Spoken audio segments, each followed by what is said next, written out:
ಪಾರ್ಕ್ನಲ್ಲಿ ಹಗರಣ, ಜಾಗ ಸಬ್ಸಿಡಿ ಪಡೆದವರು ಎಸ್ಕೇಪ್. ಗುಟ್ಕಾ ತಂಬಾಕು ಫ್ಯಾಕ್ಟರಿಗಳಿಗೆ ಜಾಗ ಬಾಡಿಗೆ ಕೊಟ್ಟು ಪರಾರಿ. ಬೆಳಗಾವಿ ಜಿಲ್ಲೆಯಲ್ಲಿ ಏನಾಗ್ತಾ ಇದೆ? ಜವಳಿ ಸಚಿವರೇ ದಯಮಾಡಿ ನೋಡಿ. ಜವಳಿ ಪಾರ್ಕ್ ಗೋಲ್ಮಾಲ್. ಟೆಕ್ಸ್ಟೈಲ್ ಪಾರ್ಕ್ ಮಂಜೂರಾಗಿತ್ತು. ನಮ್ಮ ಕರ್ನಾಟಕ ಜನಕ್ಕೆ ಸಿಗಬೇಕಾಗಿತ್ತದ, ಸಿಕ್ಕಿಲ್ಲ. ಸಬ್ಸಿಡಿ ಬಂದ್ರು ಸರ್ಕಾರದ ಹಣ ಎಲ್ಲ ಪೋಳಾಗಿ ಹೋಗಿತ್ತು. ಬೇರೆ ರಾಜ್ಯದವ್ರು ಬಂದ ಹೊಚ್ಕೊಂಡು ಹೋಗಿದ್ದಾರೆ. ಮಹಾರಾಷ್ಟ್ರ ಜನ ಇರಲಿ, ಮಿಡಲ್ ಈಸ್ಟ್ ಇರಲಿ, ಸರ್ಕಾರಕ್ಕೆ ಮೋಸ ಮಾಡಿ ಸಬ್ಸಿಡಿಯನ್ನ ತಗೊಂಡಿದ್ದಾರೆ. ಸರ್ಕಾರದ ಮಹತ್ವಾಕಾಂಕ್ಷಿ ಯೋಜನೆಗೆ ಗ್ರಹಣ ಹಿಡಿದಿದೆ. ಕರ್ನಾಟಕ ಮಹಾರಾಷ್ಟ್ರ ಗಡಿಯಲ್ಲಿನ ಯೋಜನೆ ಇದು. ಆದ್ರೆ ಇಂತಹ ಮಹತ್ವದ ಯೋಜನೆ ಗ್ರಹಣ ಬಡ್ದ ಹಾಗಾಗಿದೆ. ಬೋರಾಗಾಂವ್ ಟೆಕ್ಸ್ಟೈಲ್ ಪಾರ್ಕ್ ಹಗರಣದ ಬಗ್ಗೆ ನಿಮಗೆ ಮಾಹಿತಿಯನ್ನ ಕೊಡ್ತಾ ಹೋಗ್ತೀವಿ. ಕರ್ನಾಟಕ ಮಹಾರಾಷ್ಟ್ರ ಗಡಿಯಲ್ಲಿನ ಈ ಒಂದು ಯೋಜನೆಯಲ್ಲಿ ಬ್ರಹ್ಮಾಂಡ ಭ್ರಷ್ಟಾಚಾರ ಆಗಿದೆ. ಬೆಳಗಾವಿ ಜಿಲ್ಲೆಯ ನಿಪ್ಪಾಣಿ ತಾಲೂಕಿನ ಬೋರಾಗಾಂವ್ನಲ್ಲಿ 75 ಎಕರೆ ಜಾಗದಲ್ಲಿ ನಿರ್ಮಾಣವಾಗಿದೆ ಟೆಕ್ಸ್ಟೈಲ್ ಪಾರ್ಕ್. ಇಲ್ಲಿ 216 ಪ್ಲಾಟ್ಗಳನ್ನ ನಿರ್ಮಿಸಿದೆ ಜವಳಿ ಇಲಾಖೆ. ಆದ್ರೆ ಏನಾಗಿದೆ? ಈ ಜವಳಿ ಪಾರ್ಕ್ನಲ್ಲಿದೆ 55 ಕಂಪನಿಗಳು. 55 ಕಂಪನಿಗಳಿಗೆ ಸರ್ಕಾರ ಈಗಾಗಲೇ 85 ಕೋಟಿ ಸಬ್ಸಿಡಿಯನ್ನ ಜಮೆ ಮಾಡಿದೆ. ಆದ್ರೆ ಯಾವಾಗ ಸಬ್ಸಿಡಿ ಹಣವನ್ನ ಪಡೆದರೋ ಮಾಲೀಕರು, ಈ ಕಂಪನಿ ಮಾಲೀಕರು ಇದೀಗ ಎಸ್ಕೇಪ್ ಆಗಿದ್ದಾರೆ. ಬೇರೆ ಕಂಪನಿಗಳಿಗೆ ಜಾಗವನ್ನ ಬಾಡಿಗೆ ಕೊಟ್ಟು ಮಾಲೀಕರು ಈ ಸಬ್ಸಿಡಿ ಹಣವನ್ನ ಪಡ್ಕೊಂಡು ಎಸ್ಕೇಪ್ ಆಗಿದ್ದಾರೆ. ಇಲ್ಲಿ ಈಗ ಇರುವಂತದ್ದು ಪಾನ್ ಮಸಾಲ ತಯಾರಿಸುವಂತಹ ಕಂಪನಿಗಳು ಈಗಾಗಲೇ ಈ ಬಾಡಿಗೆಯನ್ನ ಕೊಡ್ತಾ ಇದ್ದಾರೆ. ಫ್ಯಾಕ್ಟರಿಗಳಿಗೆ ಬಾಡಿಗೆ ಕೊಟ್ಟವರ ವಿರುದ್ಧ ಕ್ರಮ ಆಗಬೇಕು ಅಂತ ಹೇಳಿ ಆ ಭಾಗದ ಜನ ಆಗ್ರಹವನ್ನ ಮಾಡ್ತಾ ಇದ್ದಾರೆ. ಜವಳಿ ಇಲಾಖೆಯಿಂದ ಮಹಾರಾಷ್ಟ್ರದ ಮೂಲಕ ಕಂಪನಿಗಳು ಸಬ್ಸಿಡಿಯನ್ನ ಪಡೆದಿದೆ. ಮಹಾರಾಷ್ಟ್ರ ಮೂಲದ ಕಂಪನಿಗಳಿವು. ಆದ್ರೆ ಈಗ ಆ ಕಂಪನಿಗಳು ಅಲ್ಲಿ ಸಬ್ಸಿಡಿಯನ್ನ ಪಡೆದಿದೆ ಅಂತ ಸ್ಥಳೀಯರು ಆರೋಪವನ್ನ ಮಾಡ್ತಾ ಇದ್ದಾರೆ. ಟೆಕ್ಸ್ಟೈಲ್ ಪಾರ್ಕ್ನಲ್ಲಿ ಇಂತಹ ಒಂದು ಬ್ರಹ್ಮಾಂಡ ಭ್ರಷ್ಟಾಚಾರ ನಡೆದಿರುವುದು, ಅಧಿಕಾರಿಗಳು ಯಾರ್ಯಾರಿಗೆ ಕಂಪನಿಗಳಿಗೆ ಬಾಡಿಗೆಗೆ ಕೊಟ್ಟಿದ್ದಾರೆ ಅನ್ನೋದು ಕೂಡ ಅವರು ಯೋಚನೆ ಮಾಡಬೇಕಾಗಿತ್ತು. ಈಗಾಗಲೇ ಶಿವಾನಂದ ಪಾಟೀಲ್ ಅವರ ಕಡೆ ಗಮನವನ್ನ ವಹಿಸಬೇಕು. ಏನಾಗಿದೆ, ಯಾವ ರೀತಿಯಾಗಿ ಇಲ್ಲಿ ಹಗರಣ ನಡೆದಿದೆ, ಬ್ರಹ್ಮಾಂಡ ಭ್ರಷ್ಟಾಚಾರ ನಡೆದಿದೆ. ಯಾವುದೋ ಒಂದು ಕಂಪನಿಗೆ ಕೊಡುವುದು, ಅದರಲ್ಲೂ ಕೂಡ ಅದು ನಮ್ಮ ಭಾಗದ ಕರ್ನಾಟಕದ, ಆ ಕಂಪನಿ ಇಲ್ಲಿಯದ್ದ, ಸ್ಥಳೀಯರಿಗೆ ಇಲ್ಲಿಯ ಅನುಕೂಲಗಳ ಆಗಿದೆ, ಯಾವುದು ಕೂಡ ಇದನ್ನ ಗಮನಕ್ಕೆ ತೆಗೆದುಕೊಂಡಿಲ್ಲ. ಇಲ್ಲಿ ಆಲ್ಮೋಸ್ಟ್ 85 ಕೋಟಿ ರೂಪಾಯಿಯಷ್ಟು ಸಬ್ಸಿಡಿಯನ್ನ ಪಡ್ಕೊಂಡು ಕಂಪನಿಗಳ ಮಾಲೀಕರು ಎಸ್ಕೇಪ್ ಆಗಿದ್ದಾರೆ.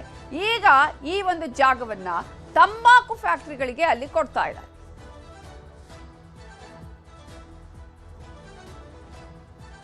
ಇದೇ ವಿಚಾರಕ್ಕೆ ಸಂಬಂಧಪಟ್ಟ ಹಾಗೆ ಸ್ಥಳೀಯರು ಮಾತನಾಡಿದ್ದಾರೆ. ಕರ್ನಾಟಕ ಸರ್ಕಾರ ಗಡಿ ಭಾಗದಲ್ಲಿರುವಂತಹ ಜನರಿಗೆ ಉದ್ಯೋಗ ಸಿಗಬೇಕು ಅಂತ ದೃಷ್ಟಿಕೋನದಿಂದ ಸುಮಾರು 75 ಎಕರೆ ಭೂಮಿ ಇಲ್ಲಿ ಮಂಜೂರಾತಿ ಮಾಡಿದ್ದಾರೆ ಸರ್. ಜವಳಿ ಪಾರ್ಕ್ ಸಲುವಾಗಿ 216 ಪ್ಲಾಟ್ಗಳು ಇದಾವೆ ಸರ್. ಇಲ್ಲಿ 85 ಕೋಟಿ 12,15,783 ರೂಪಾಯಿ ಸಬ್ಸಿಡಿ ಬಂದಿತ್ತು ಸರ್. ಸಬ್ಸಿಡಿ ಬಂದ್ರೆ ಸರ್ಕಾರದ ಹಣ ಎಲ್ಲ ಪೋಳಾಗಿ ಹೋಗಿತ್ತು. ಬೇರೆ ರಾಜ್ಯದವ್ರು ಬಂದ ಇದನ್ನ ಕೊಚ್ಕೊಂಡು ಹೋಗಿದ್ದಾರೆ. ಅಂದ್ರೆ ಇದರ ಅರ್ಥ ಏನ್ರಿ, ಕರ್ನಾಟಕದಲ್ಲಿ ಇರುವಂತ ಜನರ ಮೇಲೆ, ಯುವಕರ ಮೇಲೆ ಅನ್ಯಾಯ ಐತಿ. ಈ ರಾಜ್ಯದ ನಮ್ಮ ಜಿಲ್ಲಾ ಉಸ್ತುವಾರಿ ಸಚಿವರಾಗಲಿ, ಅದೇ ರೀತಿ ನಮ್ಮ ಜಿಲ್ಲಾ ಅಧಿಕಾರಿಗಳಾಗ್ಲಿ, ಮತ್ತ ಈ ಜವಳಿ ಪಾರ್ಕದ ಸಚಿವರಾಗಿ ನಾವು ವಿನಂತಿ ಮಾಡ್ತೀವಿ. ಇದನ್ನ ಏನಾಗಿದೆ ಇದನ್ನು ಸರಿಪಡಿಸಿ, ಏನು ಅನ್ಯಾಯ ಆಗಿತ್ತಲ್ಲ ಅದು ಅನ್ಯಾಯ ಮಾಡಿ ನಮ್ಮ ಕನ್ನಡಿಗರಿಗೆ, ಇಲ್ಲಿಂದ ಯುವಕರಿಗೆ ಉದ್ಯೋಗ ಅವಕಾಶ ಕೊಡುವಂತ ವ್ಯವಸ್ಥೆಯನ್ನು ಮಾಡ್ಬೇಕಂತ ಈ ಮೂಲಕ ವಿನಂತಿ ಮಾಡ್ಕೊತಾರೆ. ಇಲ್ಲಿ ಜವಳಿ ಟೆಕ್ಸ್ಟೈಲ್ ಪಾರ್ಕ್ 75 ಎಕರಲ್ಲಿ ಜವಳಿ ಟೆಕ್ಸ್ಟೈಲ್ ಪಾರ್ಕ್ ನಡೆಸ್ತಾ ಇದ್ರು. ಬಟ್ ಇಲ್ಲಿ ಕರ್ನಾಟಕ ಸರ್ಕಾರ ದಿನದಲ್ಲಿಗೋಸ್ಕರ ಇಲ್ಲಿ ಒಂದು ಯುವಕರು ಸಕ್ಷಮ ಆಗಲಿ, ದಿನದಲ್ಲಿಗೋಸ್ಕರ ಒಂದು ಕೈಗೆ ಕೆಲಸ ಸಿಗ್ಲಿ ಅಂತ ಇಲ್ಲಿ ಒಂದು ಸರ್ಕಾರ ಕಟ್ಟಿಬದ್ದಿತ್ತು. ಬಟ್ ಸರ್ಕಾರಿಗೆ ಕಣ್ಣು ತಪ್ಪಿಸಿ, ಸರ್ಕಾರಿಗೆ ದ್ರೋಹ ಮಾಡಿ ಇಲ್ಲಿ ಕೆಲವು ಜನ ಮಹಾರಾಷ್ಟ್ರ ಜನ ಇರಲಿ, ಸರ್ಕಾರಕ್ಕೆ ಮೋಸ ಮಾಡಿ ಸಬ್ಸಿಡಿಯನ್ನ ತಗೊಂಡಿದ್ದಾರೆ. ಮತ್ತೆ ಎಷ್ಟು 75 ಎಕರೆದಲ್ಲಿ 55 ಇವರಿಗೆ ಸಬ್ಸಿಡಿ ಮಂಜೂರಾಗಿದೆ. ಈ ಪ್ರಕಾರ ಮೋಸ ಆದ್ಮೇಲೆ ನಮ್ಮಂತ ಯುವಕರು ನೇರೆಸ್ಟ್ ಎಲ್ಲೋ MIDC 5 ಸ್ಟಾರ್ MIDC ಇರ್ಲಿ, ಮಹಾರಾಷ್ಟ್ರ ಇಲ್ಲಿ ಇಚಲಕರಂಜಿಲಿ ಇಲ್ಲಿ ಕೆಲ್ಸಕ್ಕೆ ಹೋಗ್ತಾ ಇದ್ದಾರೆ. ಕನ್ನಡಿಗ ಜನರದು ಇಲ್ಲಿ ಏನೋ ಆಗ್ಬೇಕು, ಒಂದು ನಾವು ಬಕ್ಕಮ್ ಆಗ್ಬೇಕು ಅಂತ ಸರ್ಕಾರದೂ ಅನ್ಸ್ಕಿತ್ತು. ಸರ್ಕಾರ ಅದಕ್ಕೋಸ್ಕರನೇ ಇದು ಇಲ್ಲಿ ಟೆಕ್ಸ್ಟೈಲ್ ಪಾರ್ಕ್ ಜವಳಿ ಪಾರ್ಕ್ ಮಾಡಿದ್ರು. ಬಟ್ ಇಲ್ಲಿ ಸರ್ಕಾರಕ್ಕೆ ಮೋಸ ಆಗಿದೆ. ಸರ್ಕಾರ ಇದು ತೀವ್ರವಾಗಿ ತನಿಖೆ ಮಾಡಬೇಕು, ಮತ್ತೆ ಯಾರು ದೋಷಿ ಇದ್ದಾರೆ ಅವ್ರ ಕಾರ್ಯವಾಹಿ ಆಗಬೇಕು, ಮತ್ತೆ ಇಲ್ಲಿನ ಜನರಿಗೆ ನ್ಯಾಯ ಸಿಗಬೇಕು, ಅಷ್ಟೇ ಕೇಳ್ಬೋದು. ಇಲ್ಲೆಲ್ಲ ಮಹಾರಾಷ್ಟ್ರದಿಂದ ಬಂದು ಟೆಕ್ಸ್ಟೈಲ್ ಪಾರ್ಕ್ ಹಾಕ್ಯಾರ್ರಿ. ನಮ್ಮ ಕರ್ನಾಟಕ ಜನಕ್ಕೆ ಸಿಗಬೇಕಾಗಿತ್ತದ, ಇದು ಸಿಕ್ಕಿಲ್ಲ. ಮತ್ತು ಇದಕ್ಕೆಲ್ಲ ಸೂಕ್ತ ತನಿಖೆ ಆಗಿ ಚಾಲು ಆಗಿ ಒಂದು 5-7 ವರ್ಷ ಐತ್ರಿ. 7-8 ವರ್ಷ ಐತ್ರಿ. ಕಾರ್ಖಾನೆದವ್ರನ್ನ 5-6 ಮಂದಿ ತಗೊಳದವ್ರಿ, ಉಳ್ಕಿದೆಲ್ಲ ಬಂದದವ್ರಿ. ಎಲ್ಲ ತಗೊಂಡ್ ಸಬ್ಸಿಡಿ ತಗೊಂಡ್ ಅವ್ರವ್ರೆಲ್ಲ ಹೋಗಿ ಬಿಟ್ಟಾರ. ಇಲ್ಲಿ ಎಲ್ಲ ಯಾರು ಎಲ್ಲ ಇಲ್ಲಿ ಮಂದಿ ಸಾಂಗ್ಲಿ ಇಂತಲ್ ಖರ್ಚಿಗೆಲ್ಲ ಹೋಗಿ ಬಿಟ್ಟಿರ್ತಾರ್ರಿ. ಇಲ್ಲಿ ಕೆಲಸ ಸಿಗ್ಬೇಕು, ಉದ್ಯೋಗ ಬಿ ಸಿಗ್ಬೇಕು.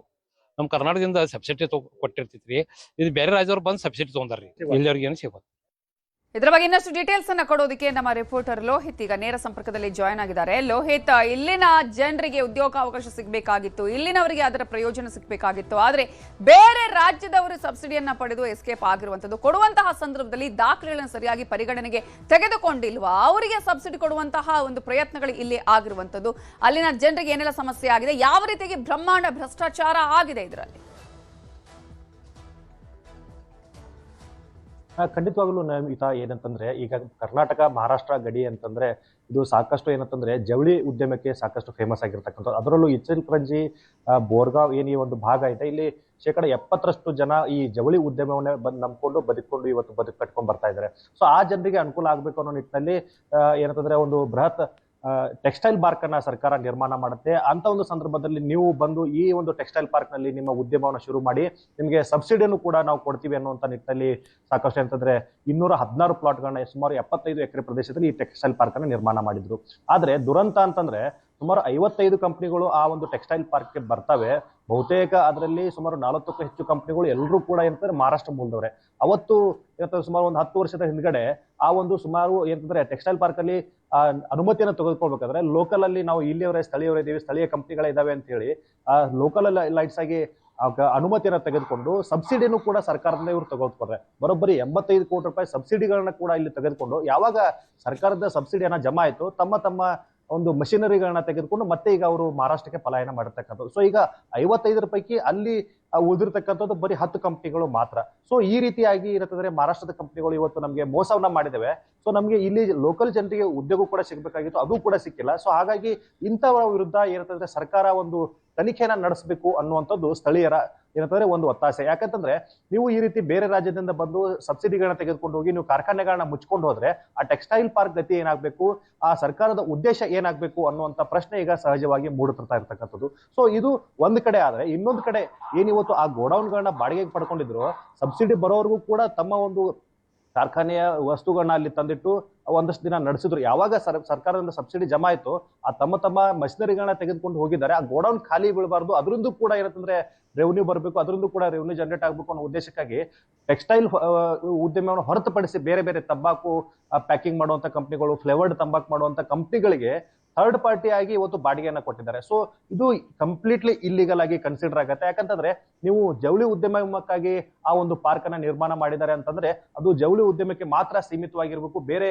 ಯಾವ ಉದ್ದೇಶಕ್ಕೂ ಕೂಡ ಅದನ್ನ ಬಳಸೋ ಹಾಗಿಲ್ಲ ಅನ್ನುವಂತ ಸರ್ಕಾರದ ನಿಯಮ ಇದ್ರೂ ಕೂಡ ಈ ನಿಯಮಗಳನ್ನ ಗಾಳಿಗೆ ತೂರ್ಕೊಂಡು ಇವತ್ತು ಈ ರೀತಿಯಾದಂತ ಅಕ್ರಮವನ್ನ ಇಲ್ಲಿ ಮಾಡ್ತಾ ಇದ್ದಾರೆ. ಸೊ ಸಹಜವಾಗಿ ಅಂತಂದ್ರೆ ಗ್ರಾಮಸ್ಥರು ಕೂಡ ಇವತ್ತು ಪ್ರಶ್ನೆಯನ್ನ ಮಾಡ್ತಾ ಇದ್ದಾರೆ, ಅಲ್ಲಿನ ಯುವಕರು ಕೂಡ ಪ್ರಶ್ನೆ ಮಾಡ್ತಾ ಇದ್ದಾರೆ. ಯಾಕಂತಂದ್ರೆ ಸಾವಿರಾರು ಸಂಖ್ಯೆಯಲ್ಲಿ ಇಲ್ಲಿ ಇವತ್ತು ಯುವಕರು ಪಕ್ಕದ ಮಹಾರಾಷ್ಟ್ರಕ್ಕೆ ಹೋಗಿ ದುಡಿಯುವಂತ ಪರಿಸ್ಥಿತಿ ನಿರ್ಮಾಣ ಆಗಿದೆ. ಅದೇ ಒಂದು ವೇಳೆ ಆ ನಿಯತ್ತಾಗಿ ಏನಂತಂದ್ರೆ ಸರಿಯಾಗಿ ತನಿಖೆ ಮಾಡಿ ಕರ್ನಾಟಕದ ಮೂಲದಿಂದ ಕಂಪನಿಗಳಿದ್ದಾವೆ ಅಂತವರಿಗೆ ಇವತ್ತು ಆ ಟೆಕ್ಸ್ಟೈಲ್ ಪಾರ್ಕ್ ಅಲ್ಲಿ ಜಾಗವನ್ನು ಕೊಟ್ಟು ಅವರಿಗೆ ಉದ್ಯೋಗಕ್ಕೆ ಅವಕಾಶವನ್ನ ಕೊಟ್ಟಿದ್ರೆ ಇವತ್ತು ನಮ್ಮ ಜನ ಮಹಾರಾಷ್ಟ್ರಕ್ಕೆ ಹೋಗುವಂತ ಪರಿಸ್ಥಿತಿ ಬರ್ತಿರ್ಲಿಲ್ಲ. ಬದಲಾಗಿ ನಮ್ಮ ರಾಜ್ಯದಲ್ಲಿ ದುಡ್ಕೊಂಡು ನಾವು ಏನಂತಂದ್ರೆ ಬದುಕನ್ನ ಕಟ್ಕೋಬಹುದಾಗಿತ್ತು. ಆದ್ರೆ ಸರ್ಕಾರ ಮತ್ತೆ ಅಧಿಕಾರಿಗಳು ಮಾಡಿರ್ತಕ್ಕಂಥ ಎಡವಟ್ಟಿನಿಂದಾಗಿ ಇವತ್ತು ನಾವುಗಳು ಸಫರ್ ಆಗ್ತಾ ಇದೀವಿ ಅನ್ನುವಂತ ಆಕ್ರೋಶ ಭರಿತವಾದಂತ ಮಾತನ್ನ ಮಾಡ್ತಾ ಇದ್ದಾರೆ. ಸೊ ಒಟ್ನಲ್ಲಿ ಆ ಸ್ಥಳೀಯರದ್ದು ಒಂದೇ ಒಂದು ಏನಂತ ಆಗ್ರಹ ಆಗಿರ್ತಕ್ಕಂಥದ್ದು, ಏನಿವತ್ತು ಆ ಸಬ್ಸಿಡಿಗಳನ್ನ ತೆಗೆದುಕೊಂಡು ಕಂಪನಿಗಳು ಇವತ್ತು ಜೂಟನ್ನ ಹೇಳಿದಾವೆ, ಆ ಕಂಪನಿಗಳ ವಿರುದ್ಧ ಇವತ್ತು ತನಿಖೆ ಮಾಡಬೇಕು. ಅಲ್ಲಿ ಯಾರ್ಯಾರು ಪರ್ಮಿಷನ್ ಅನ್ನ ತೆಗೆದುಕೊಂಡಿದ್ರು, ಅಲ್ಲಿ ಯಾರ್ಯಾರು ಅಪ್ಲಿಕೇಶನ್ ಗಳನ್ನ ಹಾಕಿದ್ರು, ಅವರೆಲ್ಲರೂ ಕೂಡ ತನಿಖೆಗೆ ಒಳಪಡಿಸಬೇಕು. 55 ಕಂಪನಿಗಳು ಎಲ್ಲಿದ್ದಾವೆ ಅವುಗಳನ್ನ ಹುಡುಕಿ ತೆಗಿಬೇಕು. ಹಾಗೆ ಅವರಿಗೆ ಕೊಟ್ಟಿರ್ತಕ್ಕಂಥ ಸಬ್ಸಿಡಿ ಹಣವನ್ನ ಸರ್ಕಾರ ಮತ್ತೆ ರಿಕವರಿ ಮಾಡ್ಕೋಬೇಕು. ಅದಲ್ಲದೆ ಈಗಾಗಲೇ ಅಲ್ಲಿ ಅಲಾಟ್ಮೆಂಟ್ ಆಗಿರ್ತಕ್ಕಂಥ ಜಾಗಗಳಿದ್ದಾವೆ, ಆ ಎಲ್ಲಾ ಜಾಗಗಳನ್ನು ಕೂಡ ಇಲ್ಲಿನ ಕನ್ನಡಿಗರಿಗೆ ಮೀಸಲಿಟ್ಟು ಕನ್ನಡಿಗರಿಗೆ ಕೊಟ್ಟರೆ ಮತ್ತೆ ಆ ಒಂದು ಟೆಕ್ಸ್ಟೈಲ್ ಪಾರ್ಕ್ ಅಲ್ಲಿ, ಜವಳಿ ಪಾರ್ಕ್ ಅಲ್ಲಿ ಈಗ ಸ್ಥಳೀಯರು ಕೆಲಸ ಮಾಡಬಹುದಾಗತ್ತೆ. ಇಲ್ಲ ಅಂತಂದ್ರೆ ಇದು ಹೀಗೆ ಹಾಳು ಬಿದ್ದು ಸರ್ಕಾರದ ಇಡೀ ಎಂತಂದ್ರೆ ಯೋಜನೆ ಇಲ್ಲಿ ಸಂಪೂರ್ಣವಾಗಿ ಹಳ್ಳ ಹಿಡಿಯುತ್ತೆ ಅನ್ನುವಂತ ಒಂದು ಕಳಕಳವನ್ನ ಇವತ್ತು ಸ್ಥಳೀಯರು ವ್ಯಕ್ತಪಡಿಸ್ತಾ ಇರ್ತಕ್ಕಂಥದ್ದು ನವಿತಾ. ಲೋಹಿತ್, ಈಗ ಇದು ಅಧಿಕಾರಿಗಳ ಗಮನಕ್ಕೂ ಕೂಡ ಇದೆ. ಅಂದ್ರೆ ಕಂಪನಿಗಳಿಗೆ ಮೊದಲೇ ಗೊತ್ತಿತ್ತು ಅಥವಾ ಈ ರೀತಿಯಾಗಿ ಸಬ್ಸಿಡಿಯನ್ನ ಪಡ್ಕೊಂಡು ನಾವು ಆ ನಂತರ ಇಲ್ಲಿಂದ ಜಾಗನ ಖಾಲಿ ಮಾಡೋಣ ಅಂತ ಅನ್ನುವಂತಹ ಉದ್ದೇಶನೇ ಇದರಲ್ಲಿ ಹಿಂದೆ ಇದ್ದ ಹಾಗೆ ಕಾಣಿಸ್ತಾ ಇದೆ. ಸೊ ಅಧಿಕಾರಿಗಳು ಇದೀಗ ಅಟ್ಲೀಸ್ಟ್ ಏನಾಗಿದೆ, ಯಾವ ರೀತಿಯಾಗಿದೆ, ಯಾವ ಕಂಪನಿಗಳಿದ್ವು ಅನ್ನೋದ್ರ ಬಗ್ಗೆ ಏನಾದ್ರೂ ಒಂದು ತನಿಖೆಯನ್ನ ಮಾಡುವಂತಹ ನಿಟ್ಟಿನಲ್ಲಿ ಏನಾದ್ರೂ ಯೋಚನೆ ಮಾಡ್ತಾ ಇದ್ದಾರಾ ಅಥವಾ ಆಗಿದ್ದಾಗ ಹೋಯ್ತು ಅಂತ ಸುಮ್ಮನಾಗಿದ್ದಾರಾ?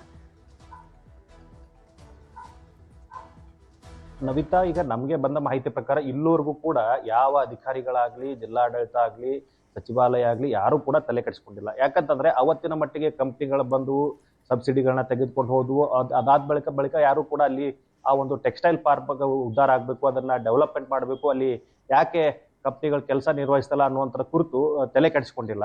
ಆದ್ರೆ ಒಂದಂತೂ ನಿಜ ಇದೆ, ಖಂಡಿತವಾಗ್ಲೂ ಅಲ್ಲಿ ಬರ್ತಕ್ಕಂಥ ಕಂಪ್ನಿಗಳು ಸರ್ಕಾರದಿಂದ ಬರ್ತಕ್ಕಂಥ ಸಬ್ಸಿಡಿ ಹಣವನ್ನ ತೆಗೆದುಕೊಳ್ಬೇಕು ಅನ್ನೋ ಉದ್ದೇಶದಿಂದಲೇ ಇವತ್ತು ಸಾಕಷ್ಟು ಏನಂತಂದ್ರೆ ಅಲ್ಲಿ ಕಂಪ್ನಿಗಳು ಬಂದಿದ್ವು. ಆ ಒಂದು ಕಂಪ್ನಿಗಳು ಬಂದಂತ ಸಂದರ್ಭದಲ್ಲಿ ಸರಿಯಾಗಿ ತನಿಖೆ ಮಾಡಿ ಅವರ ಹಿನ್ನೆಲೆ, ಅವರ ಪೂರ್ವಾಪರಗಳನ್ನ ವಿಚಾರಣೆ ಮಾಡಿ ಅವತ್ತು ಅವರಿಗೆ ಜಾಗವನ್ನ ಕೊಟ್ಟಿದ್ದಿದ್ರೆ ಇವತ್ತು ಈ ಪರಿಸ್ಥಿತಿ ಬರ್ತಾ ಇರಲಿಲ್ಲ. ಆದ್ರೆ ಅವತ್ತಿನ ದಿನಮಾನಗಳಲ್ಲಿ ಅವತ್ತಿನ ಅಧಿಕಾರಿಗಳು ಕೂಡ ಈ ಒಂದು ಬ್ರಹ್ಮಾಂಡ ಭ್ರಷ್ಟಾಚಾರದಲ್ಲಿ ಭಾಗಿಯಾಗಿರ್ತಕ್ಕಂಥದ್ದು, ಸ್ಥಳೀಯ ಮಟ್ಟದ ಅಧಿಕಾರಿಗಳು ಕೂಡ ಭಾಗಿಯಾಗಿದ್ದಾರೆ, ತಾಲೂಕು ಆಡಳಿತದ ಮಟ್ಟದಲ್ಲೂ ಕೂಡ ಅಧಿಕಾರಿಗಳು ಆ ಒಂದು ಹಗರಣದಲ್ಲಿ ಭಾಗಿಯಾಗಿರ್ತಕ್ಕಂಥದ್ದು. ಸೊ ಇದು ಸರ್ಕಾರದ ಮಟ್ಟದಲ್ಲಿ ತನಿಖೆ ಆಗ್ಬೇಕಾಗತ್ತೆ.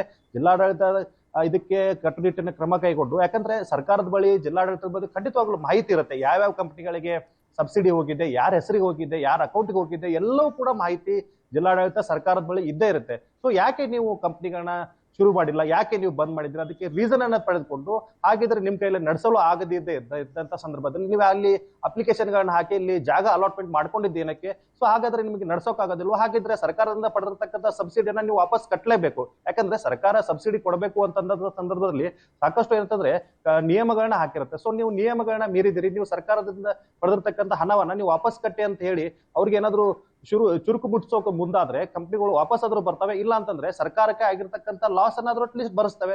ಅಟ್ಲೀಸ್ಟ್ ಸರ್ಕಾರಕ್ಕೆ ಲಾಸ್ ಬರೆಸಿದ ಸಂದರ್ಭದಲ್ಲಿ ಆ ಜಾಗ ವೇಕೆಂಟ್ ಆಗುತ್ತೆ, ಬೇರೆಯವ್ರು ಕೊಟ್ರೆ ಅದನ್ನು ಅವ್ರು ಬೇರೆಯವರು ಕೂಡ ನಡೆಸ್ಕೊಂಡು ಹೋಗ್ತಾರೆ. ಸೊ ಈ ನಿಟ್ಟಿನಲ್ಲಿ ಕಂಪ್ಲೀಟ್ ಆಗಿ ಸಮಗ್ರವಾಗಿ ಇಲ್ಲಿ ಒಂದು ತನಿಖೆ ಅವಶ್ಯಕತೆ ಇದೆ. ತನಿಖೆ ಆದಂತ ಸಂದರ್ಭದಲ್ಲಿ ಎಷ್ಟರ ಮಟ್ಟಿಗೆ ಏನಂತಂದ್ರೆ ಇದು ರಿಕವರಿ ಆಗುತ್ತೆ ಅನ್ನೋದಕ್ಕೂ ಬೆಳಕಿಗೆ ಬರುತ್ತೆ. ಈಗ ಆ ಭಾಗದ ಜನರು ಯಾವ ರೀತಿಯಾಗಿ ಈಗ ಅಂದ್ರೆ ಉತ್ಸಾಹವನ್ನ ಹೊಂದಿದಾರ, ನಮ್ಗೆ ಅಟ್ಲೀಸ್ಟ್ ಅದನ್ನ ಅಲಾಟ್ ಮಾಡಿ ಆ ಜಾಗವನ್ನ, ಅಥವಾ ನಾವು ಈ ಒಂದು ಇದರಲ್ಲಿ ಉದ್ಯಮವನ್ನ ಮಾಡ್ತೀವಿ ಅನ್ನುವಂತಹ ಕಂಪನಿಗಳು ಮುಂದೆ ಇದೆಯಾ ಅಥವಾ ನಿರುತ್ಸಾಹ ಇದೆಯಾ, ಹೇಗೆ ಅಂತ ಹೇಳಿ? ನಿರುತ್ಸಾಹ ಅಂತ ಇಲ್ಲ ನವಿತಾ. ಏನಂತಂದ್ರೆ ಒಂದಷ್ಟು ಜನ ನಿರುತ್ಸಾಹ ತೋರಿಸಬಹುದು, ಆದ್ರೆ ಸರ್ಕಾರ ಇವತ್ತು ಅವರಿಗೆ ಸಬ್ಸಿಡಿಗಳನ್ನ ಕೊಡ್ತೀವಿ ಅಂತಂದ್ರೆ ಖಂಡಿತವಾಗ್ಲು, ಯಾಕಂತಂದ್ರೆ ನಾವು ಆ ಒಂದು ಭಾಗದಲ್ಲಿ ಓಡಾಡಿದೀವಿ, ಸಾಕಷ್ಟು ಗ್ರಾಮಗಳಿದಾವೆ. ಇವತ್ತಿಗೂ ಕೂಡ ಆ ಕೈಮಗ್ಗಗಳನ್ನ ತಮ್ಮ ಗ್ರಾಮಗಳಲ್ಲೇ ನಡೆಸ್ತಾ ಇದ್ದಾರೆ, ತಮ್ಮ ಮನೆಗಳಲ್ಲಿ ನಡೆಸ್ತಾ ಇದ್ದಾರೆ. ಸರ್ಕಾರ ಅಂತವ್ರಿಗೆ ಪ್ರೋತ್ಸಾಹ ಕೊಟ್ಟು ನೀವು ಬನ್ನಿ ನಮ್ಮ ಜವಳಿ ಪಾರ್ಕ್ ಅಲ್ಲಿ ನೀವು ಉದ್ಯಮವನ್ನ ಶುರು ಮಾಡಿ, ನಾವು ನಿಮಗೆ ಸಬ್ಸಿಡಿಯನ್ನ ಕೊಡ್ತೀವಿ ಅಂತಂದ್ರೆ ಖಂಡಿತವಾಗ್ಲು ಕಂಪ್ನಿಗಳು ಬಂದೇ ಬರ್ತವೆ, ಜನನು ಕೂಡ ಮುಂದೆ ಬರ್ತಾರೆ. ಆದ್ರೆ ಇಲ್ಲಿ ಹೇಗಾಗಿದೆ ಅಂತಂದ್ರೆ ಮುಂಚೆ ತಮ್ಗೆ ಯಾರ ಹತ್ರ ಪವರ್ ಇದೆ, ಯಾರು ರೆಕಮೆಂಡೇಶನ್ ತೆಗೆದುಕೊಂಡು ಹೋಗಿದ್ರೆ ಅಂತವ್ರಿಗೆ ಮಾತ್ರ ಜಾಗಗಳನ್ನ ಅಲಾಟ್ಮೆಂಟ್ ಮಾಡಿ ಇವತ್ತು ಸುಮ್ಮನೆ ಕೂತಿರ್ತಕ್ಕಂಥದ್ದು. ಸೊ ಸರ್ಕಾರ ಕೂಡ ಏನಂತಂದ್ರೆ ಇದರಲ್ಲಿ ಉತ್ಸಾಹ ತೋರಿಸಬೇಕಾಗತ್ತೆ. ಸರ್ಕಾರ ಮುಂದೆ ಬಂದು ನಿಮ್ಗೆ ನಾವು ವ್ಯವಸ್ಥೆಗಳನ್ನ ಕೊಡ್ತೀವಿ, ನಿಮ್ಗೆ ಏನ್ ಸಹಾಯ ಬೇಕು ಹೇಳಿ ನಾವು ಸಹಾಯಗಳನ್ನ ಮಾಡ್ತೀವಿ, ಕರೆಂಟ್ ವ್ಯವಸ್ಥೆಯನ್ನ ಕೊಡ್ತೀವಿ, ಸಬ್ಸಿಡಿ ದರದಲ್ಲಿ ಕರೆಂಟ್ಗಳನ್ನ ಕೊಡ್ತೀವಿ ಅಂತಂದ್ರೆ ಖಂಡಿತವಾಗ್ಲೂ ಬರ್ತಾರೆ, ಸ್ಥಳೀಯರಿಗೆ ಕೆಲಸವೂ ಕೂಡ ಸಿಗುತ್ತೆ. ಆದ್ರೆ ಸರ್ಕಾರ ಕೂಡ ಇದರಲ್ಲಿ ನಿರುತ್ಸಾಹ ತೋರಿದ್ರಿಂದನೇ ಇವತ್ತು ಈ ಜವಳಿ ಪಾರ್ಕ್ ಪರಿಸ್ಥಿತಿ ಈ ರೀತಿ ಆಗಿರ್ತಕ್ಕಂಥದ್ದು. ಸೊ ಸರ್ಕಾರದ ಕರ್ತವ್ಯ ಕೂಡ ಆಗುತ್ತೆ ಅಲ್ಲಿ ಮುಂದೆ ಬಂದು ಸ್ಥಳೀಯರಿಗೆ ಪ್ರೋತ್ಸಾಹ ಕೊಡಬೇಕು. ಆದ್ರೆ ಈ ಹಿಂದೆ ಆಗಿರ್ತಕ್ಕಂಥ ಘಟನೆಯಿಂದ ಈಗ ಆಲ್ರೆಡಿ ಜಾಗಗಳು ಸ್ಥಳೀಯರಿಗೆ ಬೇಕಂತಂದ್ರೆ ಸಿಗ್ತಾ ಇಲ್ಲ. ಯಾಕಂದ್ರೆ ಅದಕ್ಕೆ ಕಾರಣ ಈಗಾಗಲೇ ಅಲಾಟ್ಮೆಂಟ್ ಆಗಿದೆ. ಸೊ ಅಂತ ಪರಿಸ್ಥಿತಿಯಲ್ಲಿ ಸರ್ಕಾರವು ಕೂಡ ಈ ನಿಟ್ಟಿನಲ್ಲಿ ಕೆಲಸ ಮಾಡಬೇಕಾಗುತ್ತೆ Navita. Okay, thank you Lohith ಡೀಟೇಲ್ಸ್ಗೆ.